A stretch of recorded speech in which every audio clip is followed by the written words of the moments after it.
Wassalatu wassalamu ala rasulillah. Poštovane sestre, draga braćo u islamu, svima vama od srca assalamu alaikum wa rahmatullahi wa barakatuh. Alaikum inšallah. Neka Allaho mir, dobro nam došli, Allah vas nagradio i odmah na početku u svoje lično ime i ispred cijelog džemata WBICC u Chicagu, Ramazan Šerif Mubarek Olson. Ovo je čestitka, ali ujedno i dova, želja od Allaha dželešanu za vas, za sve nas, jedna lijepa riječ na početku. Vidite, Ramazan Mubarek, nek vam je Ramazan, nek vam bude Ramazan Mubareć, a Mubarek dolazi od riječi beriket, ili mi kažemo beričet, blagoslov. Teško je prevesti tu riječ. Možda bi bilo najpreciznije sreća. Eto, sve ono što je dobro, ljepota, divota, dobrota, to je beričet. Znate, ima jedan narodski izraz, kaže, ako neko ima beričeta u životu, u poslu, kaže ovako, sve mi kaže ide. Sve ide. U uvodu, jednom smo spominjali, ima jedno predanje narodno, ali čini mi se da je ono istinito, možda u drugoj verziji, u vezi ovog beričeta, da nam bude jasnije šta je beričet. Ramazan je mjesec beričeta. Naime, bio je petak, spominjem ovo ukazivanje, zato što evo, petak na izmaku, džuma je danas bio, i čovjek, musliman, približava se džuma 1 sat i on je sad u dilemi između džume namaza da obavi, koja je farz, obaveza za muškarce, i imao je 3 posla. Prvi posao bio odnio pšenicu u mlin i samlio, ali nije uspio to vratiti kući.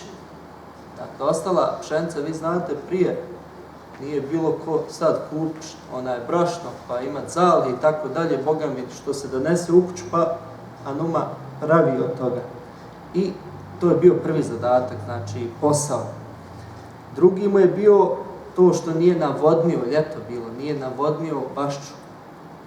Vi znate, usjev, ako se ne navodni, pogotovo kad su sparni ljetni dani, mogu propasti biljke, usjev. I treći, magarac bio izašao i otišao u obližnu šumu i sad treba njega vratiti. Sve ove 3 njemu obaveze u isto vrijeme sa džumajem. I sad je on dilemi otići na džuma i rizikovati ovo sve ili zapostaviti džumu, a obaviti eventualno ove stvari.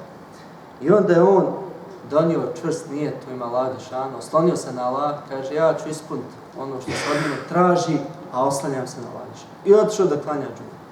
Otišao da izvrši Božju zapovjed. I kazivanje kaže da kad se vratio, kad brošno pred kućom. Šta, kako komšija kad je bio njegovom mlinu,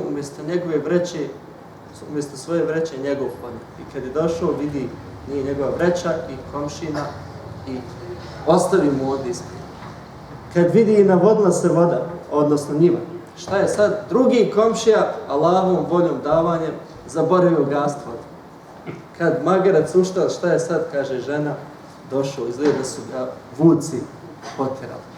Vidite, ovo kazivanje ima smisla, make sense. Evo sad poslušajte, tako vam Boga, ajete iz sure Talak, ovako Allah dželešanu kaže ajeti 2. i 3.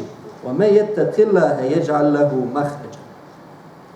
A ko se Allaha boji, ko izvrši ono što mu Allah naređuje, ko ostavi zabranu.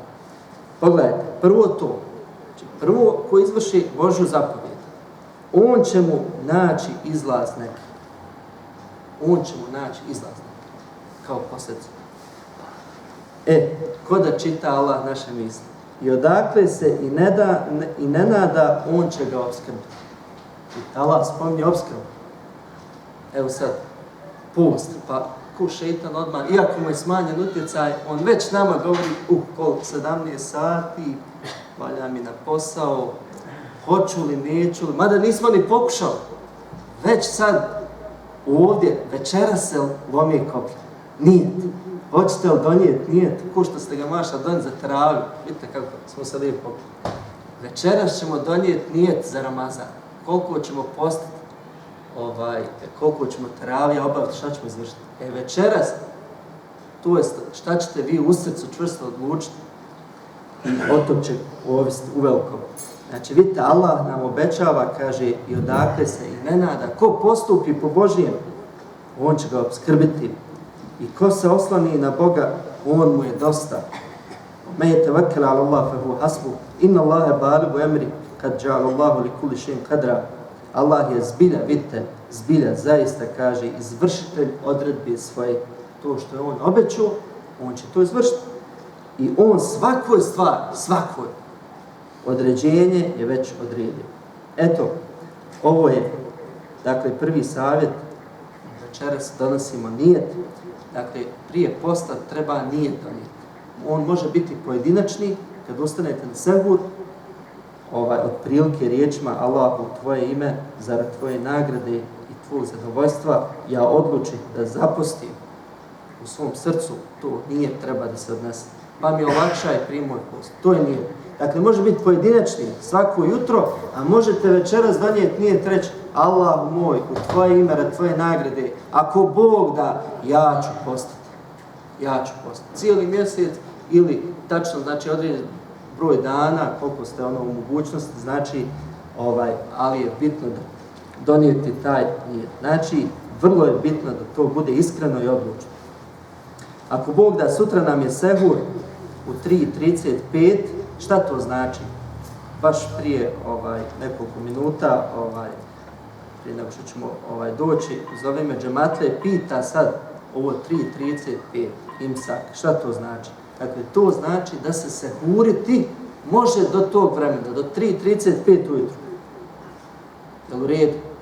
I onda nekih 20 minuta maksimalno sačekate, promijenite, uzmete abdest, raspremite se, obučete, otvorite malo Kur'an i onda poslije 20 minuta već možete klanjati sabah.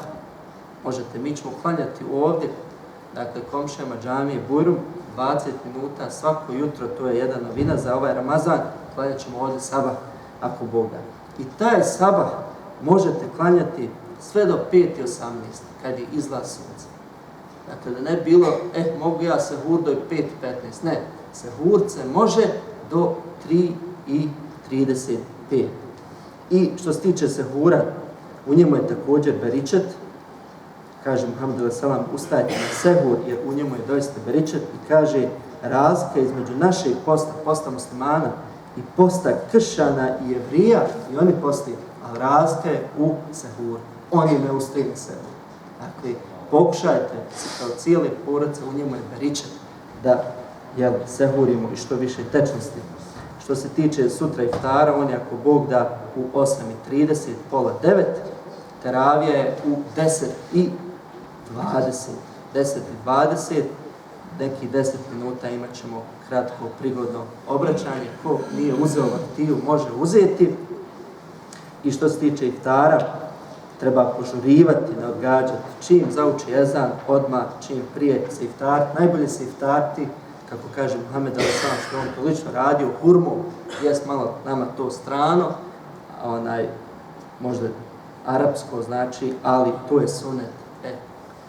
I ima mudrosti da je ipak hurma najbolja kao brzi taj šećer, izvor glukoze. Znači, ako imate onu hurmu, datulu, dejt, najbolje sa njom. A ako ne hurmom, onda vodom i čim prije da se iftari. Evo, toliko za večeras, da ne kasnim, evo, približava nam se vrijeme i ako Bog da, još dozvolite mi da objasnim samo način klanjanja, da se podsjetimo. Dakle, proučit ćemo ezan za jaciju namaz. Ove godine učimo dovu poslije ezana, ja ću naglas polako učiti, ako Bog da, posle 30 noći da naučimo tu dovu. Mi učimo Elham, jer je Elham zamjena, ali ima jedna fina dova posle zana. Ja ću je učiti ako Bog na svaku večer. Klanjamo zatim 4 suneta jacijska, pa onda 4 farza u džematu, pa poslije toga 2 suneta i nakon toga 20 rekata teravije, 20 rekata teravije, 4 rekata, ti 4 rekata se klanjaju kao i kindijski i jacijski sunet. Na sjedenju se prvom uči etehijat i salavat, pa se ustane gore, pa se uči subhanke, uzbile bismila. Poslije tih 20 rekata proučimo dovu i onda klanjamo vitr. I na 3. rekatu poslije fatihe i kul huvala, zapamtite nju učiti, kul huvala učimo kunut dovu. Nakon tekbira ostajemo na kjam, učimo kunut dovu. Nećemo žuriti, nećemo ni plaho, dakle ne bojte se, učimo po jedan ajet, ali nemojte, braće i sestre, žuriti. Osnova je da ispoštujemo takozvani ta'dilul erkan. U hanefijskom mezhebu ona smirenost, kad ste na ruku, kad se ispravite, kad ste na seždi, to je vađa, dakle to se mora ispuniti. Dakle, nemojte ići prije imama. Ja odem na ruku, Allahu ekber i vi. Kad se ja vratim, kad kažem sam ja Allah, onda se i vratim. Dakle, nećemo žurti, pazite na safove i molim Allah Đelešanu da vas sve nagradi i da zaista ova teravija koju ćemo klanjati, da ima svoju svrhu i da unese mir, unese ljepotu u naše srca, da osjetimo tu ljepotu namaza. Bog vam dao, evo, vrijeme jacije, odnosno zana.